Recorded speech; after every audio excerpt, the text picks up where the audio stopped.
Well, two contractors were bidding to fix a fence at the White House, and one of them was from West Virginia, the other one was from Virginia.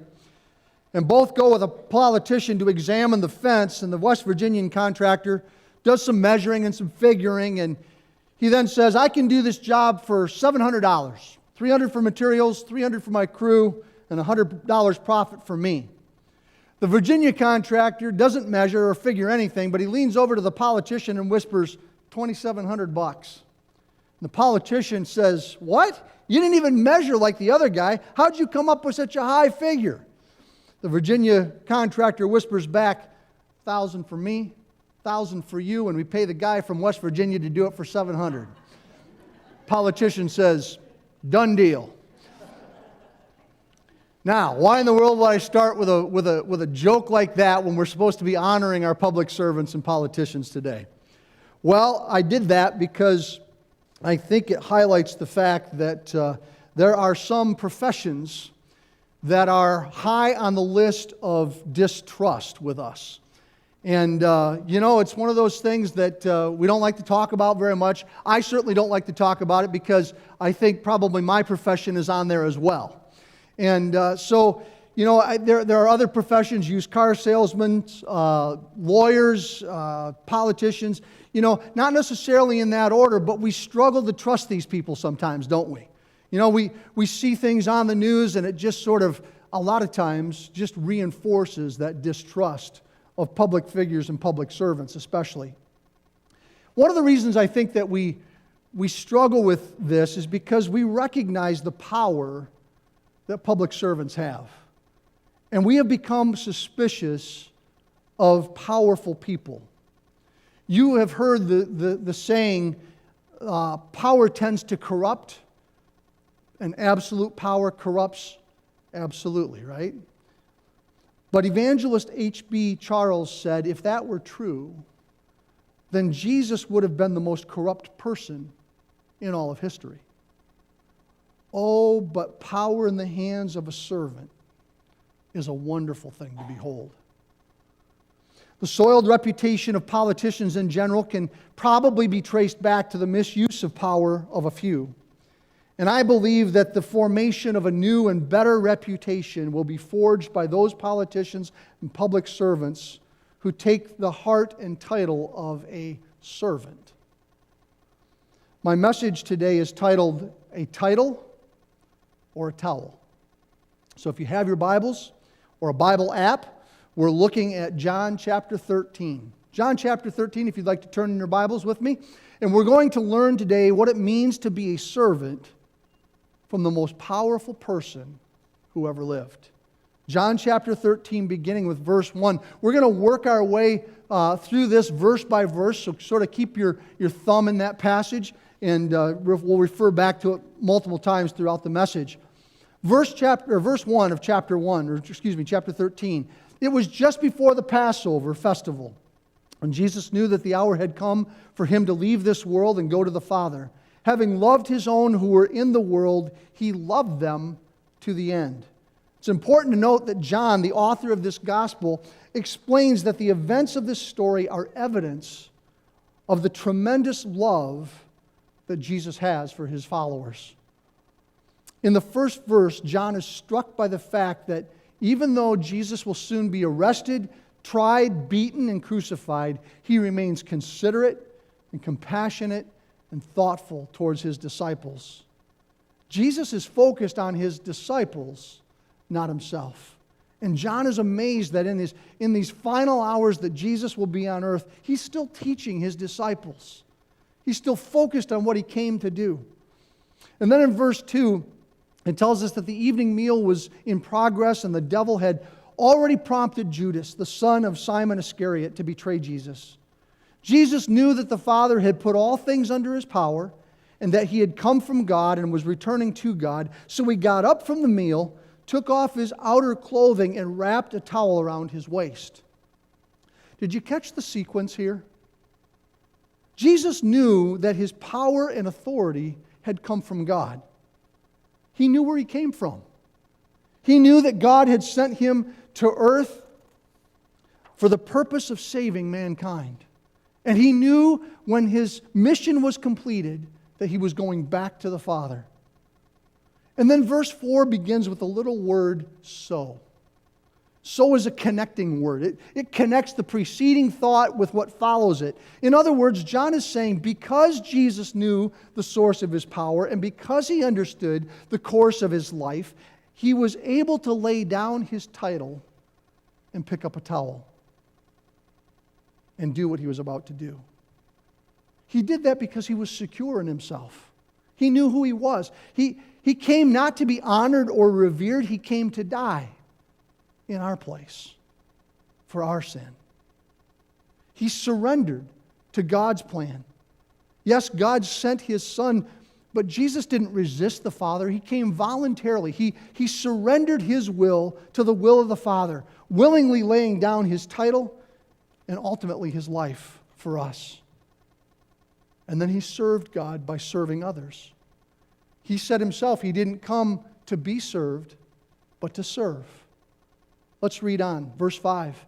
After that, he poured water into a basin and began to wash his disciples' feet, drying them with the towel that was wrapped around him. Now, it was a common Jewish practice at that time for a host to arrange for his guests to have their feet washed. Prior to attending a gathering, the guests would bathe at home and then put on their finest clothes and get ready for the party, for the celebration. And then they would walk to the home of their host, and even though they were freshly bathed, their feet would get dusty and dirty. And the custom was that the host would have one of his servants, usually the most lowly servant on his staff, that would wash the feet of his guests before dinner. But there was no servant on this night. No servant in the room with the disciples. And so they're all just sort of looking at one another, wondering, well, who's going to wash my feet? Right? And so Jesus lays down his title and he picks up a towel. You know, it's ironic that just a few hours earlier, the disciples had been walking along the road and they got into this argument. You know what the argument was about? Who was going to be the greatest in the kingdom of heaven? Right? Who was going to be first?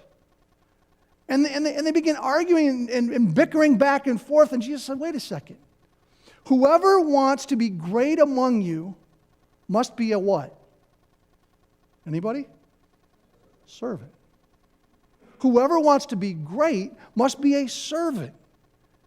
And yet this is just a few hours later, and it never crosses their mind to humble themselves in this moment and pick up a towel and wash the feet of the other disciples.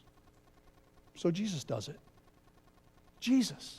By far the greatest of those gathered in that room, and yet he's not self-promoting. You know, he just assumes the role of a servant and performs the menial task of washing dirty, dusty feet. You know, many of us have this idea that with great power comes great privilege. And that as we climb the ladder of success, that we reach a place where, we reach a place where we no longer have to perform menial tasks. That those menial things are for people that are beneath us, people that are lower on the ladder, right? That are just starting to climb. We did our time down there, right? And now we're privileged to enjoy the perks of success. There was a pastor who was trying to create an environment of serving in his church. And one of the ways that he did this was to refer to his ministry volunteers as servant leaders. And one day the pastor met with a young man who had recently graduated from seminary. He was looking for a ministry position, a ministry opportunity at the church with the hopes that it might turn into a full-time paid position. The pastor told him that everyone that serves at his church started out as a servant leader. And the young man's response was, I didn't graduate from seminary to be a servant leader. Later in that same church, a retired businessman who had built a successful, lucrative business also met with the pastor to see about serving. The pastor asked him, what is it that you want to do? And the man replied, I've not come here today to tell you what I want to do. I came to ask what you need to be done. I've come to see what you need me to do. I can scrub toilets. I can do whatever you want me to do. There's a huge difference between those two attitudes, huge difference between those two men, and the difference is found in the word security. One earned a title and wanted others to know it. The other earned the title of successful businessman but was secure enough to lay it down and pick up a towel. Insecurity is the great enemy of servanthood. Remember, Jesus knew who he was, where he came from, what he was called to do, and where he was going. He was secure in that. That allowed him to lay down his title and pick up a towel to serve others. You know what? Insecure leaders will never do that. They will self-promote. They'll remind you of all the titles that they've earned, and they'll expect preferential treatment, and they'll avoid menial servant-like tasks that they think are beneath them. Selfishness and self-promotion asks, who will wash my feet? But servants ask, whose feet can I wash? John Maxwell says, in order to go up, you have to give up. The Bible says that Jesus gave up his position, laid aside his title and the privileges that came with being the Son of God, and he became a servant. Therefore, Philippians 2:9 says, God exalted him to the highest place and gave him the name that is above all names. Mark 9:35 reminds us that if anyone wants to be first, he must be last and the servant of all. The benchmark for greatness in God's kingdom is our service to others. It's not the ability to ascend, but rather the willingness to descend. It is not about the title, but about the towel. And so then he comes to Peter. And if you know anything about Peter, you know this is going to be good, right? He comes to Simon Peter, who says to him, Lord, are you going to wash my feet? Jesus replied, you do not realize what I am doing, but later you will understand. No, said Peter, you shall never wash my feet. And Jesus answered, unless I wash you, you have no part with me. Then, Lord, Simon Peter replied, not just my feet, but my head and my hands as well. See, Peter quickly volunteers for an entire bath, right? But notice this, and I never saw this before this time. I never noticed this. But he didn't volunteer to take the task from Jesus. Right? Peter says, never, Lord. Never, I won't let you. And finally he says, okay, well then I need a whole bath. But he never says to Jesus, give me the towel. Let me do it. Let me have the basin. I'll wash these guys' feet. Peter says, okay, Lord, I'll let you wash my feet. I'll let you serve me. And that's an important distinction between those two things, because Jesus was just about to tell them that they should do as he had done. See, he wasn't just talking about washing feet. He wanted them to serve others like he had served them. Philippians chapter 2, verse 8 says, have this same attitude in yourselves, which was also in Christ Jesus, who, although he existed in the form of God, did not regard equality with God a thing to be grasped, but emptied himself, taking the form of a bondservant and being made in the likeness of men, being found in appearance as a man, he humbled himself and became obedient to the point of death, even death on a cross. How different our world would be if we all just followed the example of Jesus. Whether elected officials or used car salesmen or lawyers or televangelists or the rest of us. If we would just humble ourselves and serve others instead of being served. The problem is that we live in a culture that literally applauds self-promotion. It encourages us to think that it's all about us. At an NFL game played recently, a Pee Wee League football team came out at halftime to play. And the image was quite funny as these huge NFL players trotted off the field and these pint-sized players ran onto it. The huge gladiators covered with sweat and dirt. In contrast to these little tykes that were running onto the field, their heads so tiny that their helmets bounced as they ran. They looked like little bobbleheads, you know. And the crowd cheered for them as they ran onto the field. And one little guy, inspired by the cheering and the applause, ran to the middle of the field, took his helmet off, faced the crowd, and went, right? And of course, the crowd went wild and encouraged it all the more. But what were they teaching this little guy? Self-promotion, right? That it was all about him. We make stars out of those who self-promote. How many of you remember Terrell Owens? How many football fans here, right? Terrell Owens, T.O., they called him. He was a charismatic and talented wide receiver in the NFL. He played for the 49ers and became famous for one specific end zone celebration. Some of you may remember this. Before the game, he had taken a Sharpie and hidden it in the padding of the goalpost. And so when he scored a touchdown that day, he ran over to the goalpost, grabbed the Sharpie out of it, took the football, signed his name, and ran it over and handed it to a fan. And that clip was played over and over and over again on ESPN.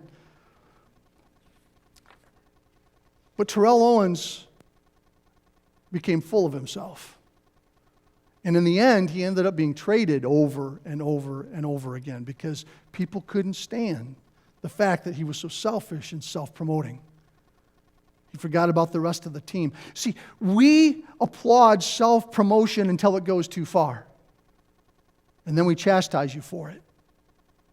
Jesus set for us an example by emptying himself of self and became a servant.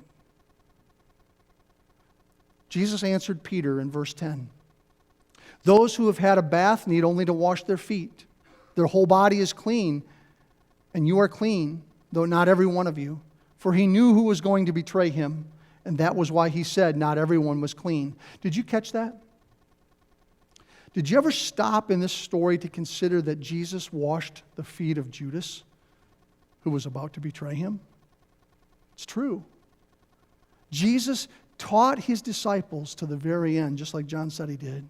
But what is even more impressive to me is that Jesus fought to the very end for the deliverance of Judas. Imagine the impact of Jesus humbling himself before Judas, knowing that Judas is going to betray him that very night. And Judas knowing that he was going to betray Jesus, and yet Jesus still served him to the very end. A servant's heart doesn't pick and choose who's deserving of service.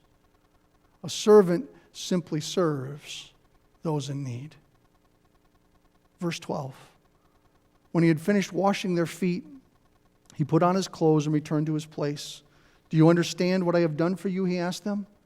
You call me teacher and Lord, and rightly so, for that is what I am. Now that I, your Lord and teacher, have washed your feet, you also should wash one another's feet. I have set you an example that you should do as I have done for you. It's important to know that Jesus wasn't after them to wash each other's feet. I know that's what he says. He says you should wash each other's feet, but by this time he's speaking figuratively. See, what he really wants them to do is learn how to serve one another. He's been with them 3 years. And during that 3 years, he's done nothing but serve people. And they still haven't gotten it, right? He says, I want you to serve others as I've served you. I want you to do as I have done. And that's more than just about washing feet. He was modeling what a servant leader looks like. And the lesson here is to serve in whatever capacity, by whatever means we can. Verse 16, Jesus said, very truly I tell you, no servant is greater than his master, nor is a messenger greater than the one who sent him. Now that you know these things, you will be blessed if you do them. Okay, so why? Why? Why do we lay down our titles and take up our towels? We do it for 3 reasons, I think. There are 3 motivations for that. And the first one is this: because when we serve God, we serve others. When we serve God, we serve others. Someone was asked to boil Christianity down to one word. You know what they came up with? The word others. Others. Jesus was asked what the greatest commandment was, and he said, love the Lord your God with all your heart, with all your soul, with all your mind, with all your strength. and love your neighbor as yourself. Those two commandments are intertwined, loving God and loving others. They can't be separated. In fact, in 1 John chapter 4, verse 20, it says, "Whoever claims to love God and yet hates his brother or sister is a liar. For whoever does not love their brother and sister whom they have seen cannot love God whom they have not seen." And then, of course, Jesus was also the one who said, "If you have done it unto the least of these, you've done it unto me." We can't separate those two things. When we are loving people, we are loving God. And when we love God, we are always looking for ways to love and serve others. The second motivation that we have to lay down our title and pick up our towel is that when we do that, we're being like Jesus. See, the goal of the Christian life is to become more and more and more like Jesus. And Jesus said he came to serve, not to be served. Therefore, that needs to be our attitude as well. One of the reasons that we do the big serve is so that people who do not know Jesus can see him in us.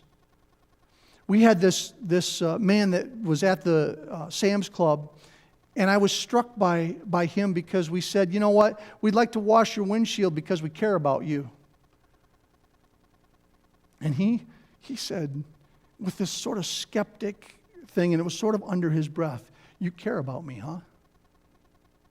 And then he kind of laughed. See, I think that's the way the world looks. They haven't seen that kind of love. They haven't seen that kind of service anywhere. Even a free windshield washing, right? Nothing is for free. We're so skeptical, and yet God's grace is free. I think sometimes that's why it's hard to accept God's grace, is because it's free. Right? And we're not used to getting anything for free. But we continued to engage this guy, and we ended up in a really good conversation with him. I think we made a real impression on him. And that's what we want. It wasn't about getting him to come to EWC or anything like that, but for him to walk away with a sense that maybe he had just had an encounter with Christ. We are never more like Jesus than when we humble ourselves, lay down our titles, and pick up our towels to serve others. The third motivation we have to lay down our title and pick up a towel is that people around us have needs. Everywhere you look, people have needs. You know, we don't get close enough a lot of times to see the needs that even our neighbors have, do we? You know, we look pretty respectable on the outside. I wore this suit today, which most of you know is very unusual for me.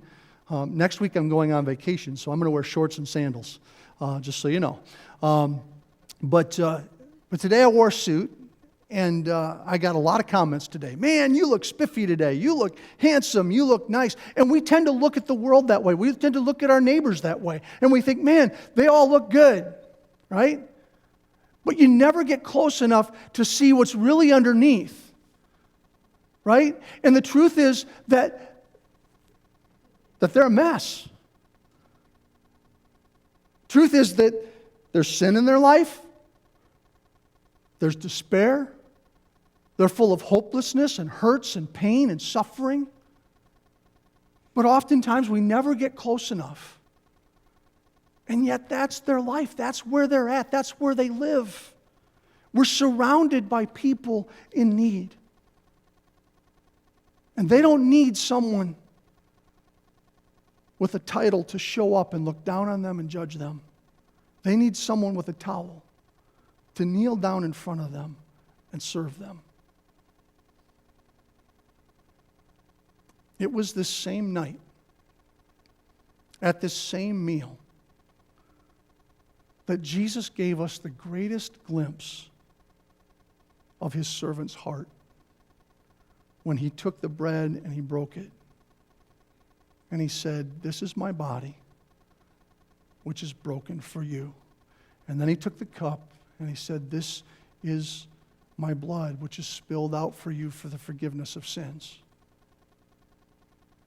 Greatest glimpse ever of servanthood. And today we're going to celebrate communion. And we invite every believer here. You don't have to be a member to take communion in our church. We simply ask that if you know Christ personally, that you come and celebrate with us what Christ has done, the example that he gave us of servanthood. We're going to come and we're going to take the elements together. I ask that you come down the center aisle and back around the outside aisles to your seat. And then spend some time just between you and the Lord. Maybe you need to just do some business there with him. Maybe you need to, maybe there's some sin in your life you need to confess. If you do, there's grace and there's forgiveness. Maybe you're struggling with servanthood and you just want to be more like him. You can ask him for that. You can thank him for the example that he's given to us of what a true servant looks like, and ask him for the power and strength to become a servant yourself. But come and get the communion elements. Take them back to your seat. Spend some time in personal prayer. And then we'll take the communion elements together. And we're going to have you stand and sing with the worship team. Jesus paid it all at the end today. Because he did. He paid it all. He gave his all to pay it all for us.